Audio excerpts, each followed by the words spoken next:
Kiblah Jati. Dari Sabang sampai Merauke berjajah pulau-pulau, sambung menyambung menjadi satu, itulah Indonesia. Indonesia tanah airku, berjanji padamu menjunjung tanah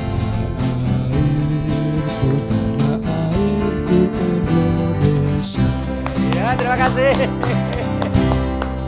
Ya, para penonton Dharma TV yang kami muliakan, sekedar diketahui saja kalau Anda klinong-klinong itu jalan-jalan ke daerah Singosari, banyak yang istimewa di sini ya.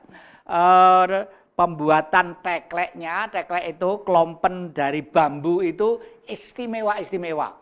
Saya tidak karena bertempat di Singosari, bukan. Seluruh karya seni patung candi-candi yang paling halus adalah karya di Singosari ini. Ini membuktikan bahwa masyarakat Singosari itu sebenarnya budinya halus-halus, karyanya halus-halus. Makanya kalau lagi klinong-klinong ke sini, melihat peninggalan-peninggalan, jangan lupa belanja apa? Ada klompen, ada sandal, ada songket, ada macam-macam, pokoknya banyak sekali. Dan paling tidak nanti mengajak anak cucu supaya akrab dengan leluhur kita. Nah, para penonton, kita akan kembali kepada tamu-tamu kita ini. Kelihatannya tamu-tamu ini yang tadi itu sangat memberikan manfaat pada kita semuanya. Kita kembali ke Ki Ahmad, monggo kami persilakan Ki Ahmad untuk menyampaikan apa? Pak Jati, ini ada sesuatu yang ingin kami sampaikan, di mana rasanya kita ini lagi kecolongan, Pak Jati. Lagi di? Kecolongan. Iya. Jadi yang saya maksud di sini, nah ini saya diingatkan waktu panjenengan lagi ndalang. Kalau tidak keliru, ceritanya itu ketika Dewa Srani ingin jadi raja, ingin menguasai Ngamarta. Oleh karena itu mohon bantuan kepada ibunya, kalau enggak keliru namanya Betari Durga. Apa enggak gitu Pak? Betul. Ya itu. Nah akhirnya disanggupi oleh Betari Durga. Tapi permohonan Betari Durga hendaknya antara Pandhawa dan Kurawa menjadi satu. Tetapi syaratnya Semar harus dijadikan sebagai tumbal. Dari cerita ini Pak Jati, saya ini mencoba ngudoroso. Opo iki dudu pralambang ketika bangsa ini yang mestinya tetap berpegang teguh kepada amanat Bung Karno, New Emerging Forces lawan Old Forces. Dari pesan beliau ini yang saya tangkap, hendaknya kekuatan baru berhadapan dengan kekuatan lama. Artinya kekuatan nasionalis yang agamis harus berhadapan dengan kekuatan angkara dan murka. Di mana pada waktu itu angkara diwakili oleh kapitalis imperialis dengan natunya, dan murka diwakili oleh komunis dengan fakta warsawanya itu. Nah sekarang ini yang saya maksud dengan kecolongan, mestinya kita ini hati-hati menjaga daripada budi luhur.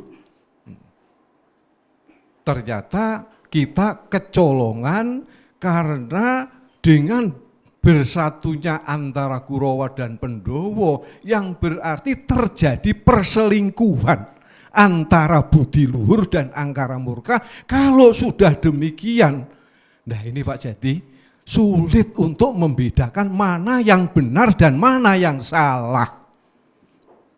Pada tahapan berikutnya, kekuatan budi luhur apakah itu dari Hindu, apakah dari Islam, apakah dari Buddha, ataupun dari Nasrani, ini dibentur-benturnya satu dengan yang lain. Dan tentunya Pak Jati, ini mempunyai satu tujuan, hendaknya rakyat Indonesia ini nanti hancur lebur tanpa menghadapi musuh yang sebenarnya. Nah, oleh karena itulah, apa kira-kira kita tidak kembali kepada uswah hasanah, baik itu dari Rasulullah yang mengadakan kesepakatan-kesepakatan dari umat-umat yang ada pada waktu itu, di mana ada Yahudi, ada Nasrani, yang minoritas dirangkul dengan penuh kesayangan, kegembiraan, diajak duduk bersama. Apa yang sudah sama dijadikan kesepakatan. Dan pada saat itulah Muhammad mengawal kesepakatan itu dengan sabdanya, barang siapa di antara umatku yang menzalimi umat yang lain, sementara mereka sudah melaksanakan kesepakatan-kesepakatan yang sudah disepakati bersama, kelak akan menjadi musuhku di hari kiamat. Begitu pula tentang kemerdekaan kita, ini juga terjadi kesepakatan-kesepakatan antara tokoh-tokoh sehingga melahirkan Undang-Undang Dasar 45 dan Pancasila itu sendiri. Ini adalah sesuatu yang indah. Tapi ini ada yang lebih indah lagi, Pak Jati. Apa yang dilaksanakan oleh pembesar-pembesar Mojopahit, di mana pembesar-pembesar Mojopahit itu sudah masuk ke dalam ajaran. Setelah mengetahui bahwa di masing-masing ajaran, apakah itu di Hindu, di Buddha, di Islam, ada 3 fase perjuangan, dari Waisa menuju Satria, Satria menuju Brahmana. Di Islam pun juga ada yang seperti itu. Di Buddha pun juga ada seperti itu. Nah, akhirnya di sini muncullah paugeran-paugeran, apakah itu paugeran tentang kewaisaan atau kekasatriaan atau kebrahmanaan. Sebagai contoh Pak Jati, ini umpama tentang paugeran kekasatriaan. Di mana kalau budi luhur itu sudah dirusak oleh angkara murka, maka kewajiban para satria adalah sutik mundur karono karoban mungsuh, mundur kalamun wuska ajur muwur.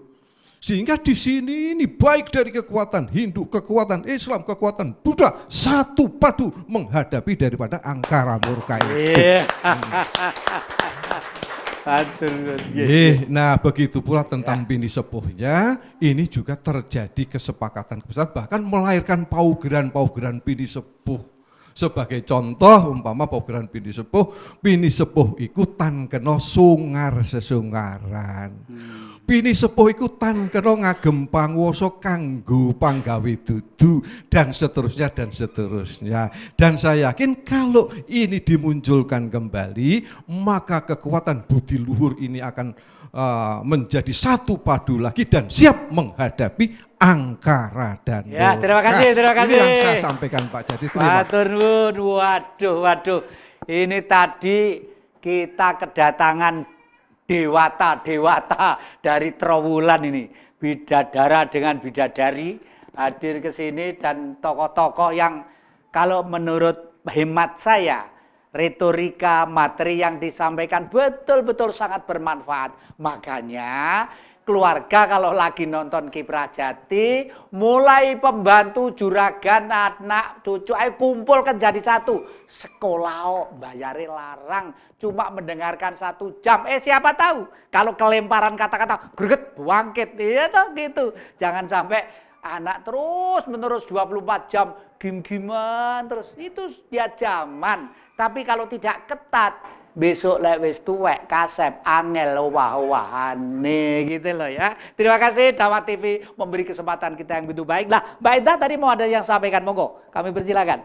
Rahayu Sagung Dumadi. Salam sejahtera untuk yang di studio juga untuk yang di rumah. Assalamualaikum warahmatullahi wabarakatuh. Terima kasih untuk kesempatannya kembali. Berbagai pemahaman, berbagai versi, berbagai pemikiran yang menyikapi, yang intinya adalah kembali kepada kefitrian itu kembali. Apapun yang dijelaskan tadi adalah antara benar dan salah, antara angkara murka dan kemurnian, kan begitu. Ada satu hal yang membuat saya sangat prihatin. Sangat prihatin adalah ketika apa yang sudah diterangkan oleh Den Bagus, yang memang bagus, Muhammad Yusuf ya namanya, sudah begitu mulia. Seperti kedua nabi yang menjelma menjadi satu manusia, ya itu yang hebat orang tuanya, betul itu. Karena berharap si bocah bagus ini, yang satu Rasulullah nabi yang paling betul, bijak, ya, yang satu paling Yusuf ganteng. paling ganteng. Nah, persis. Pasti harapan mulia hadir dari hati orang tua gitu. Akhirnya sekarang menjadi seorang dai mungkin begitu ya. Jadi saya sangat paham tadi apa yang disampaikan, tapi kalau saya mungkin lebih cenderung mengambil dari sisi kedalaman dari pemahaman kefitrian itu, dari sisi bahasa seniman gitu, karena saya tidak pandai untuk berdakwah, bukan ustazah, takutnya salah lidahnya ini, jadi saya tak jadi wong Jawa aja gitu. Jadi seniman aja, jadi bahasa saya bahasa hati gitu bahasa. Kiblah Jati.